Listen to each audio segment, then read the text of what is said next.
Mener la politique autrement, c'est toute la raison d'être du mouvement Sens qui vient de voir le jour. Servir et non se servir, c'est le leitmotiv de ce nouveau-né du paysage politique national. Il répond à l'appel de la patrie selon ses géniteurs. Vous les entendrez dans ce journal. Quand un handicapé visuel passe maître dans la mécanique, il faut le voir pour croire. Dans ce journal, nous irons à la rencontre de Amado Diallo, puisque c'est de lui qu'il s'agit. Ce natif de Bama refuse la fatalité et le moins que l'on puisse dire est qu'il tire bien son épingle du jeu. Au pouvoir depuis 11 ans, Benjamin Netanyahou est sous les feux de la critique. À Jérusalem comme à Tel Aviv, des manifestants réclament sa démission. Corruption, mauvaise gestion de la crise sanitaire lui sont reprochées. Voilà pour la une de cette édition. Bonjour et merci de nous recevoir chez vous. À la présidentielle de novembre prochain, le candidat du MPP a le soutien de l'Alliance Soleil du Progrès. C'est un regroupement de 8 partis politiques qui se met en ordre de bataille pour lui offrir un second mandat. Le fondement de son engagement, le bilan du quinquennat du président Roch. Explication dans ce compte-rendu de Kwale Nebié et Olopoda. 8 partis politiques, dont 7 de la majorité présidentielle, unissent leurs forces pour œuvrer à la réélection du président Roch Marc Christian Kaboré. Regroupés au sein de l'Alliance Soleil du Progrès, ces partis politiques estiment que le président du Faso a respecté ses engagements malgré une situation sécuritaire difficile. Vu le travail qu'il est en train d'accomplir, que tout le monde voit, ce n'est pas des mots de vente, mais c'est des mots durs. Les infrastructures, par exemple, routières, les établissements, les écoles, malgré le terrorisme, le front social, il est en train de travailler toujours. Nul n'était tous ces aléas. On sera à un certain stade de développement, il aura accompli son programme, sinon plus, à plus de 100%. L'Alliance Soleil du Progrès renouvelle donc sa confiance au candidat du MPP et ambitionne former son groupe parlementaire à l'issue de l'élection législative du 22 novembre prochain. Nous allons quand même avoir une entente entre nous. Et ceux qui sont les plus forts sur le terrain, les faibles vont les accompagner. Ce qui est sûr, nous voulons une majorité confortable au niveau de l'hémicycle. L'Alliance Soleil du Progrès appelle ses militants à l'union sacrée autour du président du Faso pour une autre victoire. Un second mandat afin de promouvoir et consolider la paix, la réconciliation et l'unité nationale. Un nouveau-né dans le paysage politique national, je vous le disais en titre. Il s'agit du mouvement Sens, servir et non se servir. C'est le slogan de ce mouvement qui, selon ses géniteurs, répond à l'appel de la patrie. Écoutons le coordonnateur du mouvement, Maître Guy Hervé Kam, propos recueillis pour nous par Moussa Ouedraogo et Sekou Zongo.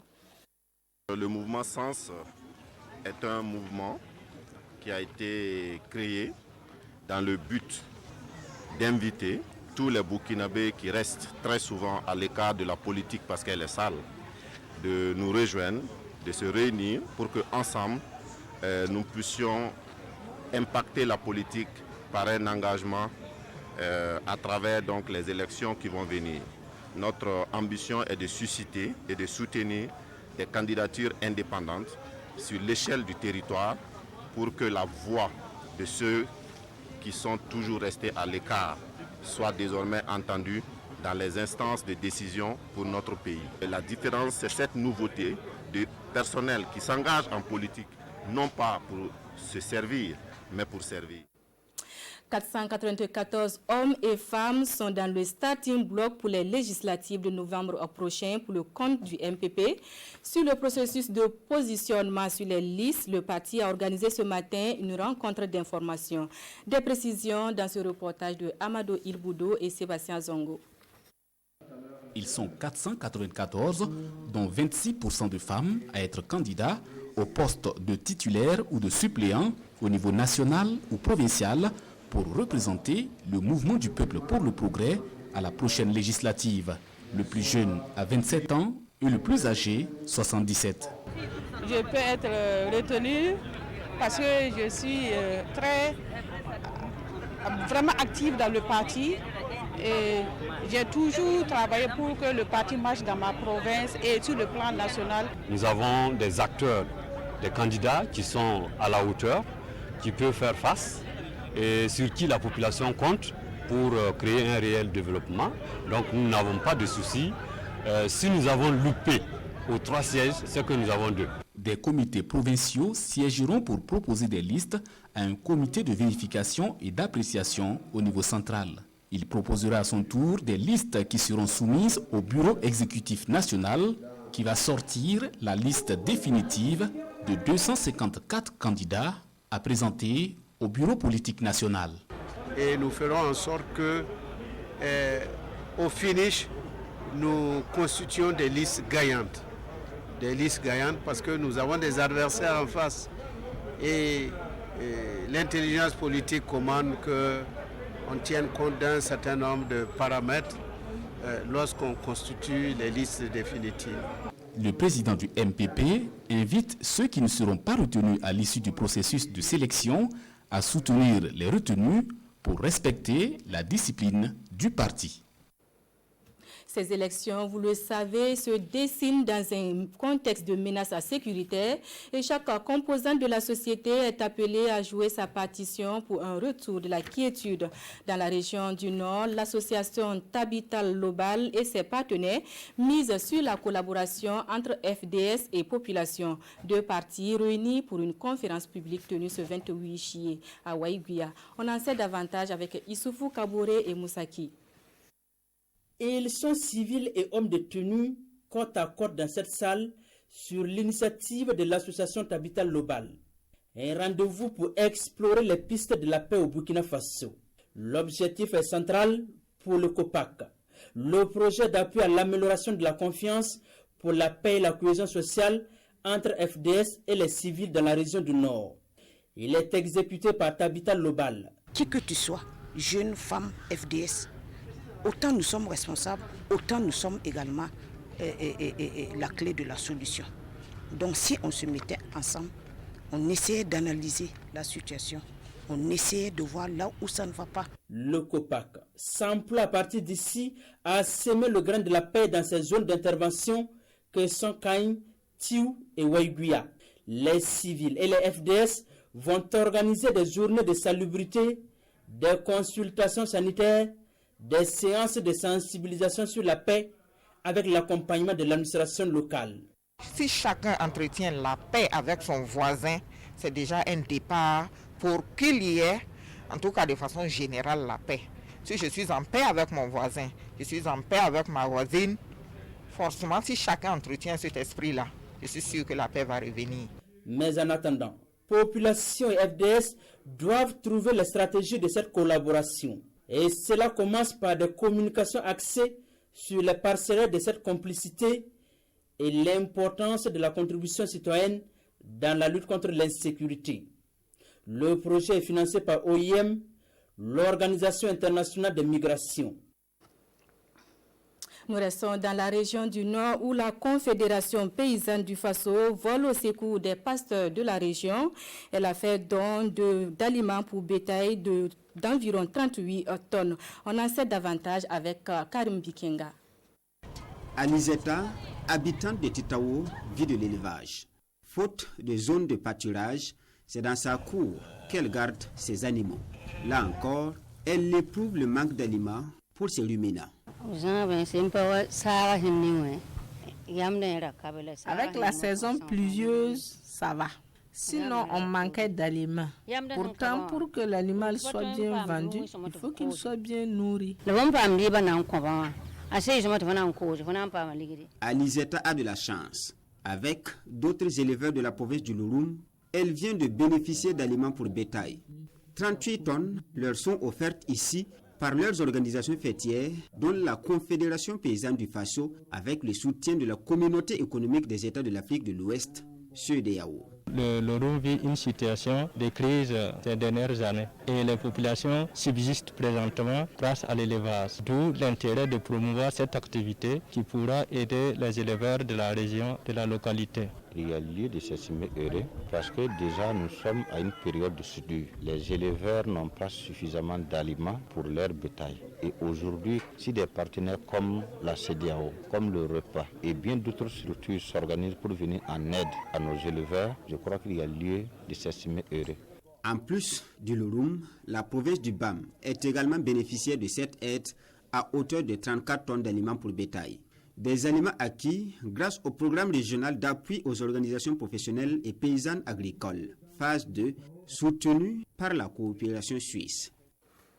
Bientôt, une bibliothèque numérique pour la ville de Boussé. Le coup d'envoi des travaux de l'infrastructure a été donné hier par le ministre des Affaires étrangères, accompagné du diplomate chinois au Burkina. Cette bibliothèque, qui entend offrir aux jeunes un espace d'études et de recherche, devrait ouvrir ses portes à la prochaine rentrée scolaire. Coup d'envoi donné en présence de Urbain Benito Somé et Vincent Kendribiogo. C'est le démarrage d'un chantier dans l'enceinte de la maison des jeunes de Boussé, dans le Kourouéo. Le ministre des Affaires étrangères et de la coopération et l'ambassadeur de la République populaire de Chine au Burkina Faso posent ici la première pierre d'une bibliothèque numérique. Alors, la bibliothèque numérique, c'est d'abord le fait qu'il y ait des ordinateurs, ça c'est vrai, qu'il y ait la possibilité d'avoir des ouvrages dans ces ordinateurs et que ceux qui sont intéressés, les usagers, viennent consulter et ça peut être consulté par tout le monde. C'est une facilité par rapport donc aux ouvrages classiques parce qu'on est dans le monde du numérique et évidemment nous allons permettre d'avoir une connexion ici pour d'autres types de travail. Voici la maquette du bâtiment à construire et à équiper en matériel informatique grâce à la coopération chinoise. On a bien vraiment appris à travailler avec nos amis burkinabés, c'est que non seulement les projets au niveau national qui comptent, mais il faut toujours avoir une visibilité ou bien des projets décentralisés qui vont servir en même temps les peuples et surtout pour les jeunes. Et puis à part ça, je pense que le gouvernement chinois va travailler en même temps avec le ministère de la Jeunesse qui va offrir vraiment des possibilités de travailler plus pour la solution des problèmes de l'employabilité. Les autorités locales et les populations bénéficiaires saluent la construction de cette infrastructure éducative dans la maison des jeunes de Boussé, dont le mur de clôture est également en chantier grâce à une intervention du ministre Alpha Bari. La bibliothèque numérique, elle, est prévue pour être fonctionnelle dès la prochaine rentrée scolaire. Handicapé visuel, il refuse la fatalité. Amadou Diallo est passé maître dans la mécanique avec un choix porté sur le dépannage des motopompes. Et comme vous allez le voir, son atelier ne désemplit pas. Allons à sa rencontre dans ce dossier signé Maneka Ien et Karim Sissé. Amadou Diallo est l'un des rares réparateurs des motopompes installés ici dans la commune de Bama. Et le plus surprenant, c'est qu'il est une personne vivant avec un handicap visuel. Un mal qu'il traîne depuis sa tendre enfance. C'est auprès de mon père que j'ai appris ce métier. Entre-temps, j'ai eu des maux d'yeux et j'ai perdu la vue. Vu ma situation, mon papa me disait d'abandonner la mécanique. Mais j'ai refusé. Je lui ai dit que je peux m'en sortir.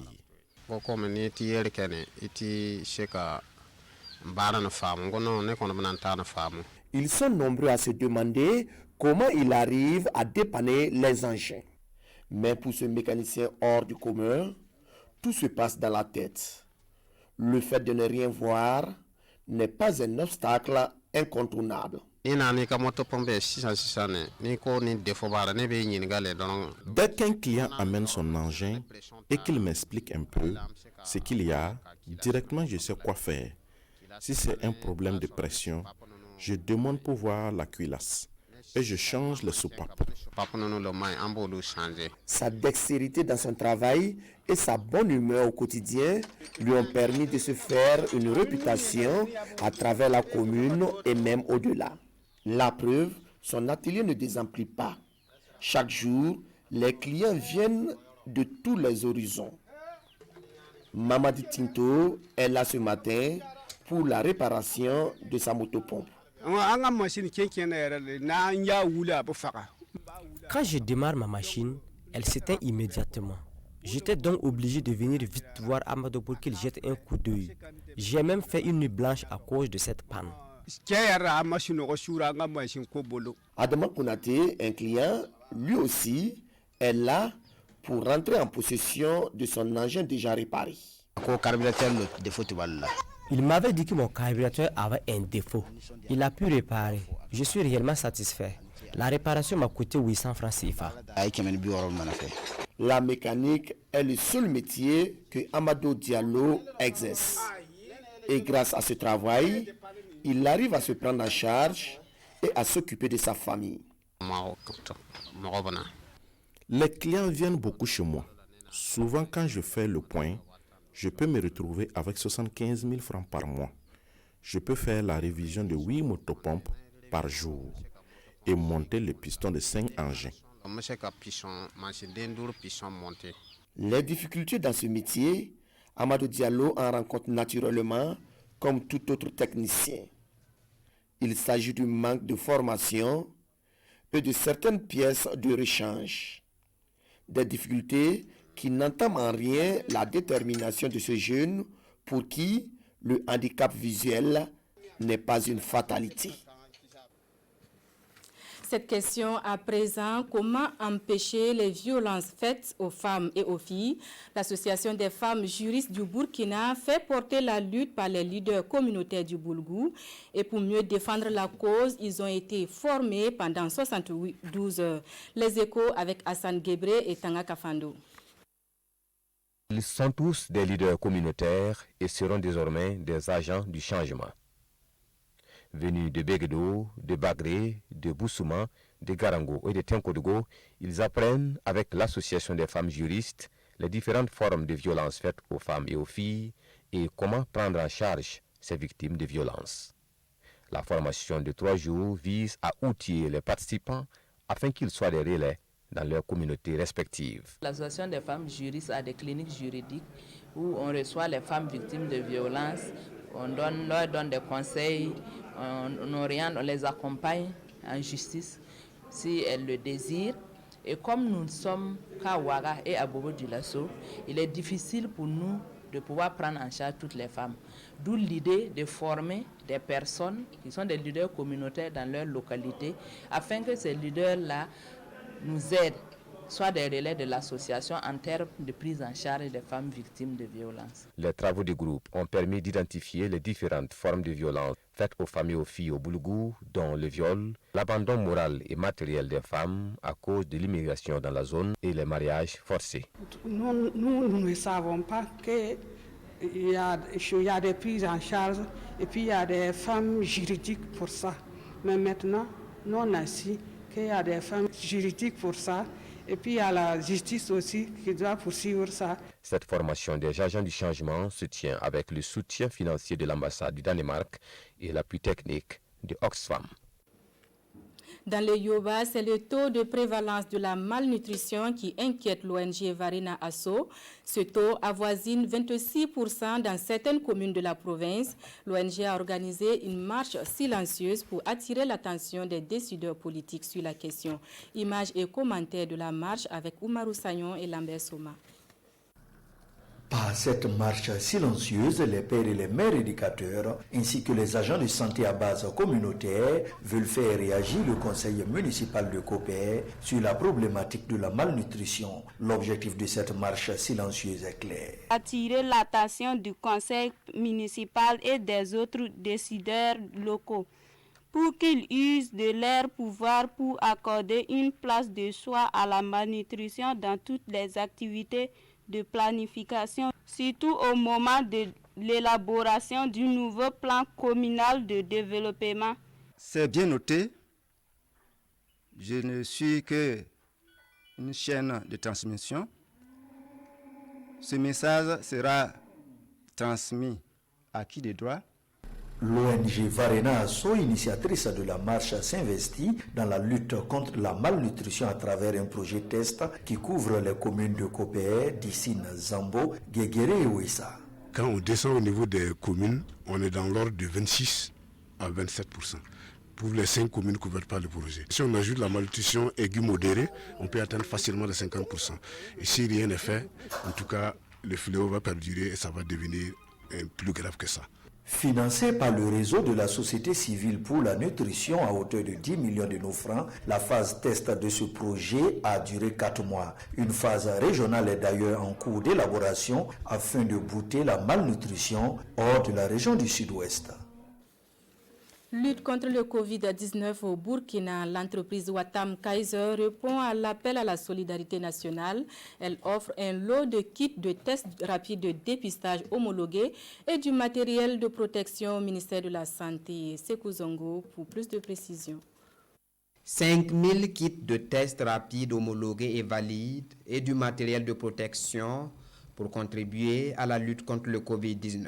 La société Watam, donatrice, entend par ce geste exprimer sa solidarité à l'ensemble des populations et au gouvernement burkinabé. Les gestes que nous venons donc d'effectuer dans le cadre donc de soutien à la politique de lutte contre le coronavirus entrent dans le cadre d'une contribution de la part donc de la société Watam SA pour renforcer donc les acquis et permettre donc aux autorités de faire face à cette pandémie. Nous sommes une société citoyenne qui doit nécessairement apporter sa contribution. Pour les responsables du ministère de la Santé, ce don vient à pic avec l'ouverture des frontières. Un don qui devrait inspirer d'autres entreprises à faire parler leurs responsabilités sociales, selon Dr Narcisse Nag. Hors de chez nous, le Premier ministre israélien est sous les feux de la critique. Des manifestants étaient dans la rue pour réclamer sa démission. Des faits de corruption et une mauvaise gestion de la crise sanitaire lui sont reprochés. À Jérusalem, devant la résidence officielle du Premier ministre israélien, plusieurs milliers de manifestants se sont rassemblés samedi soir avant d'être délogés par les forces de l'ordre.